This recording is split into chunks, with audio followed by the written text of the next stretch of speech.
দিনের ঘটনা শুনেন। আবু বকর সিদ্দিক রাদিয়াল্লাহু, জিবরিল আমিন আলাইহিস সালাম একটা সালার শর্ট গায়ে দিয়ে রাসূলের দরবারে আসছে। জিবরাইলের 600 ডানা, কয়শো ডানা? 600 ডানা। মিয়া দেখলেই তো ভয়ে ভয়ে আগ করে যাবে। রাসূল বলেন আমি দুইবার দেখছি ওরে। 600 ডানাওয়ালা জিবরাইল একদিন সালার শর্ট গায়ে দিয়া নবীর সামনে আসছে। সালার শর্ট মাইজি সুপার মার্কেটে পাওয়া যায়। সালার শর্টের জামা এটা অনেক দামি, এটা সুপার মার্কেট ছাড়া কোথাও পাওয়া যায় না, কি ঠিক কিনা? হ্যাঁ, এই সালার শর্ট সর্বোচ্চ আমাদের মুদি দোকানে পাওয়া যায়, আলুর মধ্যে, সালের মধ্যে, ডাইলের মধ্যে। জোরে খান কথা ঠিক কিনা? এটা সালার শর্ট পরে জিবরাইল আসছে।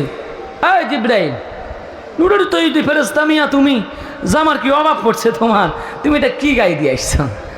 ইয়া রাসূলুল্লাহ, কেল্লা গায়ে দিছি ওটা জিগাইবেন না, একা আমি তো গায়ে দিই নাই, আসমানের অনেক ফেরেশতা আজকে এই সালার শর্ট পরিধান করেছে।